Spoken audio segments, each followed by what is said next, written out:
Mayong adlaw no usab sa atong mga pinalangga nga tigpaminaw dinhi sa atong istasyon. Welcome sa atong programa dinhi sa kahanginan. Diin kita magtuon ug mamalandong sa mga gamhanang pulong sa Dios. Mag-uban usab kita sulod sa usa ka oras nga puno sa paglaom, pagsabot ug pagdasig. Dinhi sa atong istasyon, Adventist World Radio, AWR 97.9 Light FM, o sa atong Facebook page, Adventist Life Media Ministry, diri nanukad sa Inubulan, Salay, Misamis Oriental. Kini ang atong programa, Mangandamta, matag Domingo sa hapon, Setyembre 7, 2025. You're once again tune in your favorite spiritual program where hope lives and faith grows.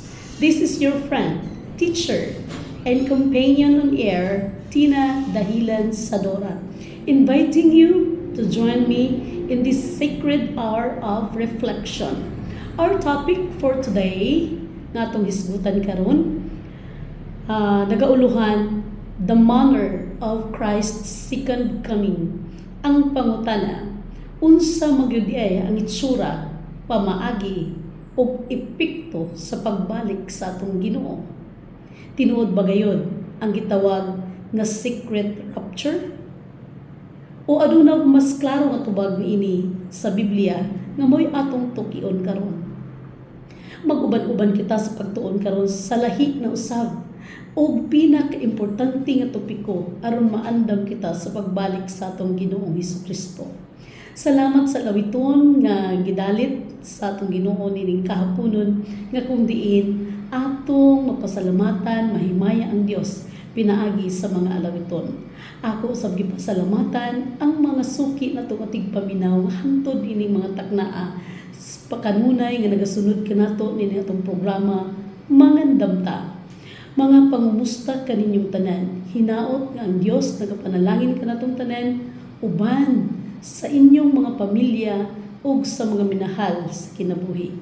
Shout out di ay sa atong mga followers, Ma'am Rachel G. Ubalde, Ma'am Meredith Mamaat, Ramil R.C. Berdin diha sa Lapu-Lapu, Cebu City, and our brother Francis de la Piña, ang atong anchor sa mensahe sa Pasidaan.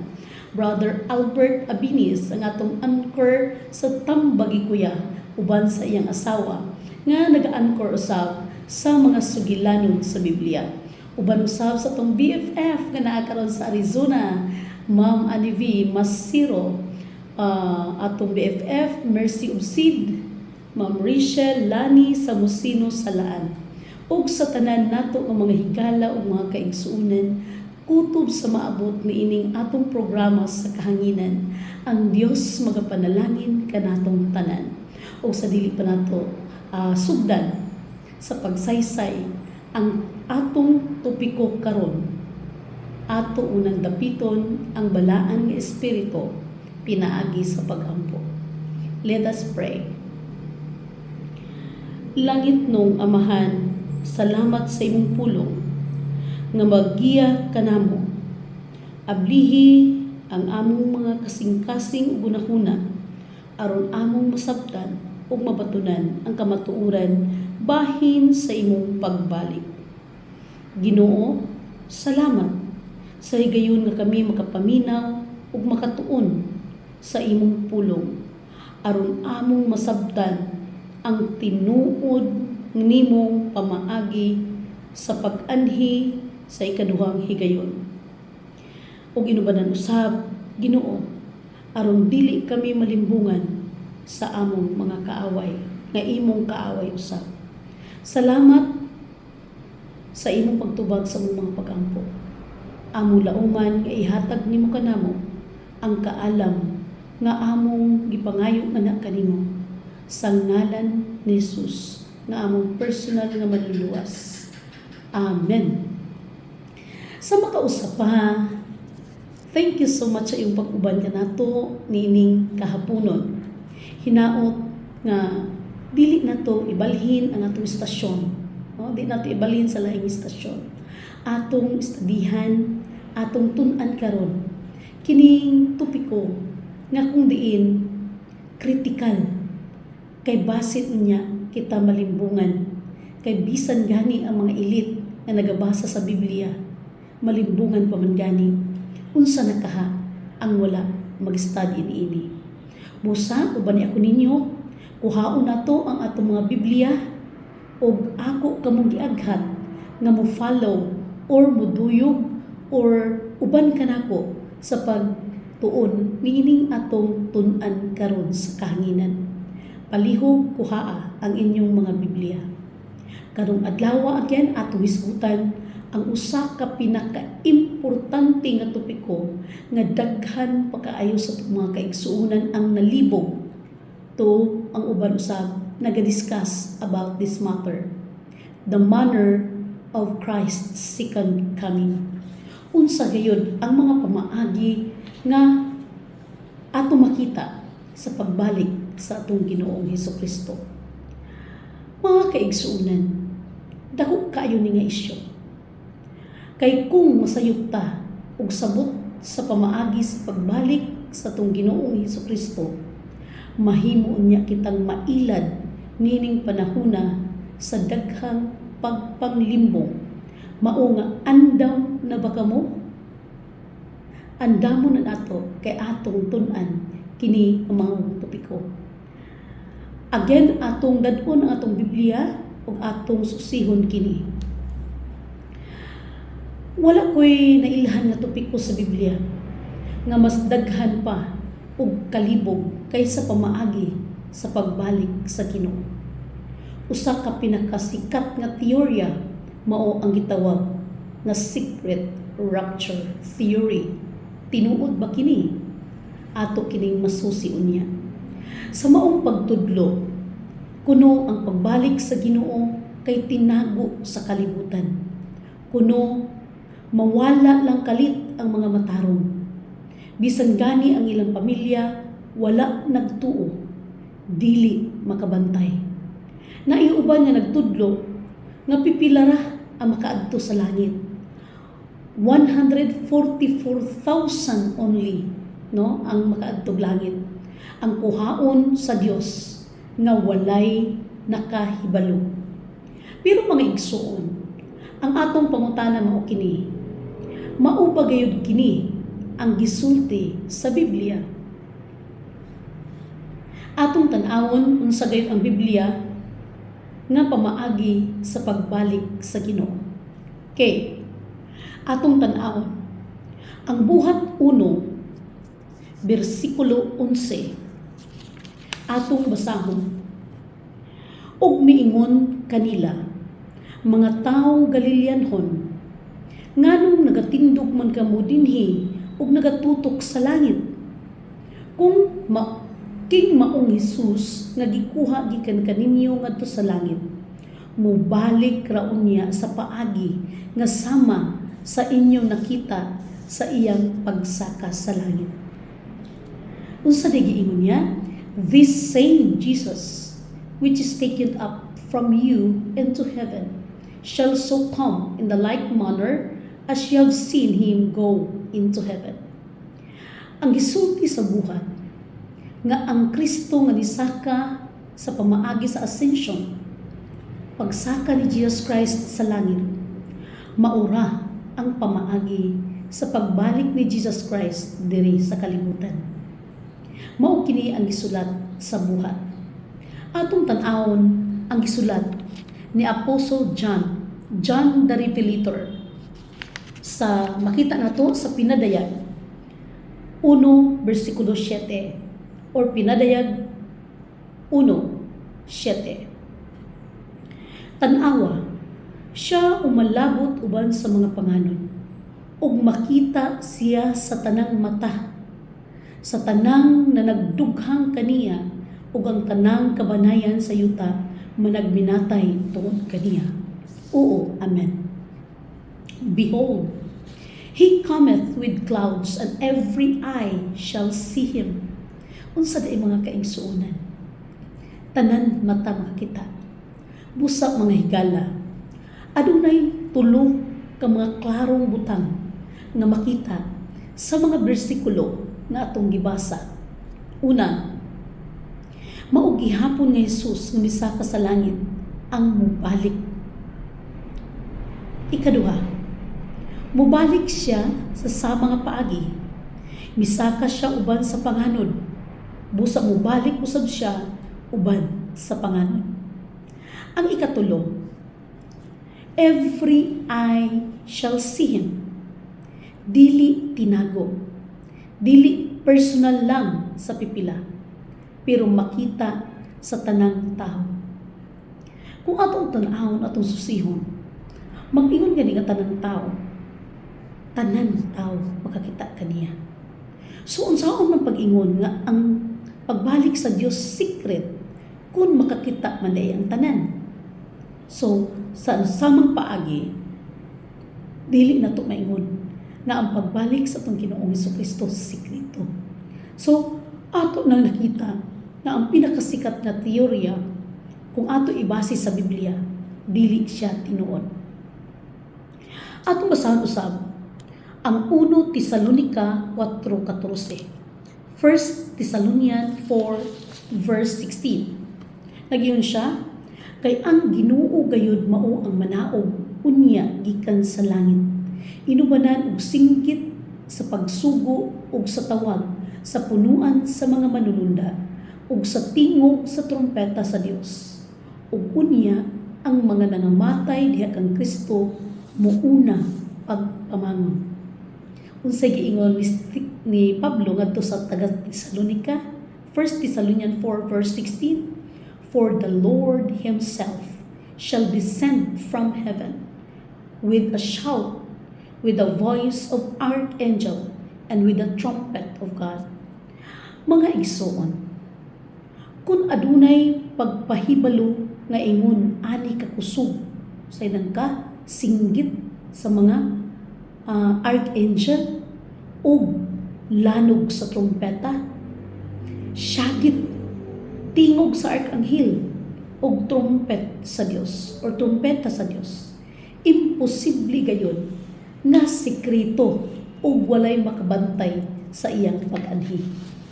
So ato nakita no, pag-abot sa Ginoo, dili lang jutay ang makakita, dili lang gamay ra ang makakita, mabati gayon kini ug adunay dako kaayong epekto. Atong basahon ang pinadayag. Pinadayag kapitulo 6, bersikulo 14, 15, 16 o 17. Nagaingon siya diri, ang langit na hanaw maingon sa usa ka basahon nga gilukot, ug ang tanang kabukiran ug kapuluan nangabalhin gikan sa ilang matag usa ka dapit. Ug unya ang mga hari sa yuta ug ang mga kadagkuan ug ang mga general ug ang mga dato ug ang mga kusgan ug ang matag usa ka ulipon ug taong gawasnon mitago sa mga langub ug sa mga pangpang sa kabukiran, ug na nag-ingon ngadto sa kabukiran ug kapangpangan, tumpagi kami ug tabuni kami gikan sa naong sa nagalingkod sa trono ug gikan sa kapungot sa kordero, kay nahiabot na ang dakong adlaw sa ilang kapungot ug kinsabay arang makabangbang niini. Unsa di ay ang Revelation 6 verses 14 to 17 nagaingon nga ang mga dautan mangita og taguanan sa mga bato ug bukid kay mahadlok sila sa himaya sa Dios. Mao kini ang kalibutan. Kung dili ready sa pagbalik sa Ginoo, dili kini makaarang pagtan-aw, dili makasugakod pagtan-aw sa himaya sa Dios. Unsa man dayon ang sakatawhan sa Dios? Ato makita sa Isaiah 25 verse 9. Atong tan-awon Isaiah 25:9. Og pagaignon ni adtong adlaw, ani karon kini mao ang atong Dios. Kita na nagulat kaniya ug siya nagaluwas kanato. Kini mao si Jehovah. Kita na nagulat kaniya, nangalipay kita ug managmaya diha sa iyang kaluwasan. Busa, unsa di ay ang mga balaan ng mga tao sa kag-Dios? Nagyon siya, Isaiah 25:9, Law. This is our God. We have waited for Him, and He will save us. Para sa matarong, mao kini ang adlaw sa kalipay ug kaluwasan. Dinhi sa yuta mismo. Kung akong basahon ang Isayas 24, versikulo 19 paingon sa 20, nagyon siya, the earth is utterly broken down. The earth is clean, dissolved. The earth is moved exceedingly. The earth shall reel to and fro like a drunkard, and shall be removed like a cottage, and the transgression thereof shall be heavy upon it, and it shall fall and not rise again. Maunsa di ay ang yuta mag-uyog sama sa usa ka palwa nga nagasagol, usa kini kadakong panghitabo nga dili gayud matago, sama sa usa ka hubog, no? Tan-aw na itong mga hubog na usahay usa ka atras, duha ka banti, isa ka banti, duha ka atras. So inani ang yuta, dunay dako kayo nga linog nga kung diin ang mga yuta mga buak, no? Mga buak. So ang pag-anhi sa Ginoo dinhi gayud sa kalibutan, sumala sa itong nabasa sa Isayas nga ang kalibutan broken down sa tungod sa linog, no? Mga tumpag. Unya, mahimo kining sama sa hubog nga magsusapinday. So ato karon nabati nga nagkagrabi na ang linog, no? Kasagara karon dako na kayo ang linog. Kung atong nakita anam-anam ug kakusog ang linog nga ginabati sa tibuok kalibutan. Talagsaram sa una ang linog, pero karon grabe mga building, mga tumpag. Usa lamang kini kagamay nga example, gamay nga sampol kung unsa mahitabo sa kalibutan sa pagbalik sa atong Ginoong Hesukristo.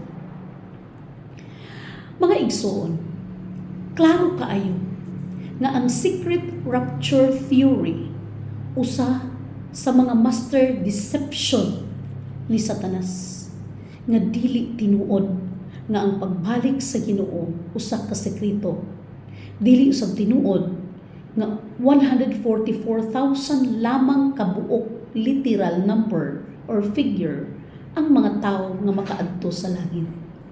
Sumala sa Mateo 24 versikulo 4 ug 5, ingon man usab sa versikulo 24, nagaingon siya, ug kanila mitubag si Jesus nga nag-ingon, magbantay kamo nga walay magapahisalaag kaninyo, kay daghan unya ang mutungha, dinala ang akong ngalan nga manag-ingon, ako mao ang Kristo, ug daghan ang ilang pahisalaagon. Kung sige ingon, si Kristo mismo ang nag-ingon. Okay? Si Jesus Christ taga-ingon sa iyang mga tinunan, inubanan sa iyang mga katawhan, nag-ingon siya, magbantay kamo. Tungod kay daghan ang muanhi, dinala ang ngalan sa Dios. Pagpangilad, no? Pagpangilad, usa kini ka pasidaan aron ang katawhan sa Dios dili malimbungan.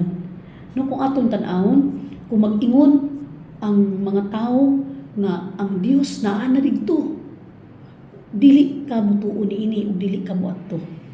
Kung mag-ingon ang mga tao nga ang Dios ato adto sa laing lugar, dili ka moadto ug dili ka mutuo.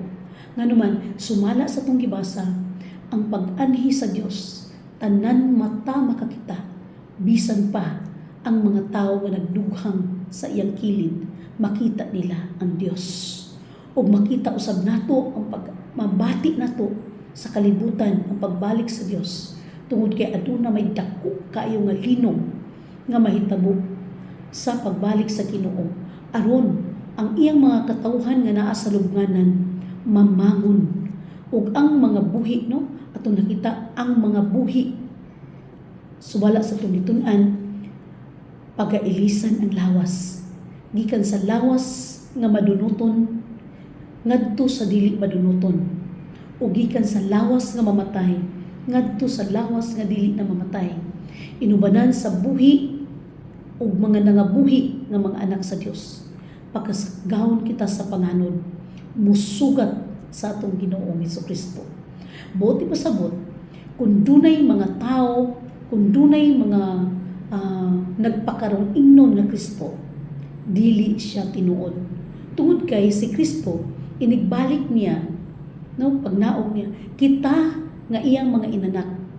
Ang tanan nga nangamatay nga mabuhi, ug tanan nga mga buhi nga giilisan ang lawas, kita ang musugat kang Jesus Christ sa kahanginan, ug dad-on kita niya didto sa langit, diin kita magapuyog didto. Subuti pasabot nga ang mga tao nga nagpatuo nga sila mao ang Kristo, dili sila Kristo, kundi sila mga anti-Christ or anti-Christ. Okay? Mga cult or mga kulto. Kung wala na tumasabti ang tinuod nga pamaagi sa pagbalik sa atong Ginoo, mahimo kitang mabiktima sa milagro o piki nga mga pagpakita. Ang tubag, balik ta sa pulong sa Dios. Unsaon man nato nga dili kita mailan, balik kita sa pulong sa Dios. Dili sa opinyon, dili sa sikat nga pagtudlo or magtutudlo, pero sa klarong gisulti diha sa Biblia. Busa mintras may panahon pa, basahon na to ang atong mga Biblia. Kung wala tay mga Biblia nga hard copy, no, mga libro, kung wala kini, naatay mga apps.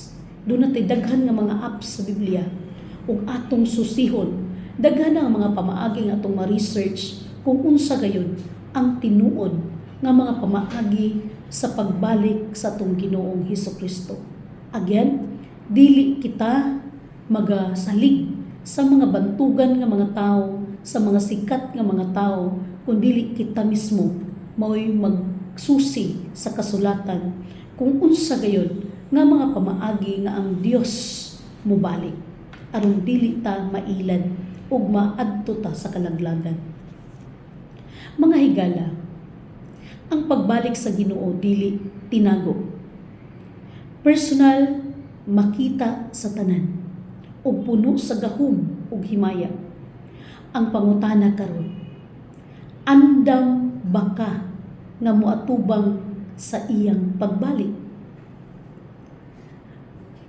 Karong taknaa, gihangyo ko kamo, hatagi og panahon ang imong ug ang inyong kaugalingon sa pagpangandam. Dili nato masayran ang adlaw ni oras, pero masayran nato ang pamaagi. Ug kung kita magpabilin sa atong pagtuo, makig-uban kita sa iyang himaya. Hinaot nga atong nasayran, atong nasabtan ang atong tupiko nining mga taknaa. Dili kini kaduha-duhaan. Atong nasayran nga si Kristo mobalik kayod aron sa pagkuha kanimo ug kanako ug sa tanan nga nagsunod sa kabalauran sa iyang amahan. Anuman siya nagasulti, dili tanan nagasangpit Ginoo makasulod sa gingharian sa mga langit, kundili kadto lamang nagatuman sa kabubuton sa iyang amahan natuwa sa langit. Busa nining kahaponon, atong andamon ang atong mga kaugalingon, atong andamon ang atong pamilya, atong andamon ang atong mga kaparyentihan, atong andamon ang atong mga kasilinganan, aron sa pagbalik sa atong Ginoong Hesukristo. Daghan unya kita nga malaghugyaw diha sa kalipay sa pagsugat sa Dios. Tungod kay gusto sa Dios nga ang tanan maluwas. Apan atong bantayan nga si Satanas usab, ilabi na ni katapusang panahon, naningkamot, dubli ang iyang pagpaningkamot aron ang tao dili maluwas. Busa atong bantayan, atong susingon ang atong mga Biblia. Kung atong pag-anhi sa atong Ginoo, atong andamon, no, dili makaluwas. Atong pagpangandam karon sa kalibutanon mga salapi, bahandi ning kalibutan, dili kani nato magamit sa diha nga mobalik na ang atong Ginoo. Tungod kay ang Ginoo dili man sama sa tao nga pwede nato hiphipan, pwede natong bayaran. Ang Ginoo pagbalik niya, usa siya ka maayo nga maghuhukom, nga muhukom sa mga buhi o sa mga minatay. Busa, nini mga takna, atong itugyan ang atong mga kaugalingon ngadto sa Dios. Ug mahimo kitag commitment nga mualagad kita sa Ginoo hangtod sa iyang ikaduha nga pagbalik. Let us pray. Ginoong Dios nga labing gamhanan, magbubuhat sa langit ug sa yuta, inubanan sa tanan nga anaa niini. Gidawat namo ikaw nga among personal nga manluluwas ug hari sa mga hari, hari sa among kinabuhi. Tabangi kami nga magkinabuhi sumala sa imong kabubuton, balaod ug sa imong gugma. Andama kami para sa imong gingharian. Ginoo, ginahatag namo pag-usab ang among mga kinabuhi kanimo. Salamat sa imong saad nga mobalik ka aron dad-on kami ngadto sa imong gingharian. Tabangi kami nga magpuyo nga andam ug matinumanon. Salamat nga ikaw magabalik sa dayag, hayag ug makita nga paagi. Tabangi kami nga magpabilin nga matinumanon ug mag-andam sa matag adlaw hangtod sa imong pagbalik. Kining tanan among gipasalamatan uban sa kapasayloan sa among mga sala, sa ngalan ni Ginoong Hesus nga among personal nga manluluwas, hari ug buhi hangtod sa kahangturan. Amen. So daghang salamat sa inyong pagpaminaw mga kaigsuunan. Padayon ta sa pag-alagad sa Ginoo, dunay paglaom ug pagtuo sa atong Ginoong Hesukristo ni hinapos nga panahon. Padayon sa pagpaminaw ning atong programa sa kahanginan, aron padayon ta sa pagtubo diha sa kahibalo, aron bulabbo ang atong lawas ug espiritu. God bless everyone hangtod sa sunod nato panag-uban dinhi gyapon sa atong istasyon Adventist World Radio AWR 97.9 Light FM ug sa atong Facebook page Adventist Light Media Ministry. Matag Domingo sa hapon inyong makauban kini inyong higala, igsuon, magtutudlo sa kahanginan, tina dahilan sa dura, nagaingon, pabilin sa pagtuo ug paglaom, kay ang gingharian ni Ginoong Hesus hapit na. God bless ug daghang salamat sa inyong pagpaminaw. Kini ang atong programa, Mangandam Ta.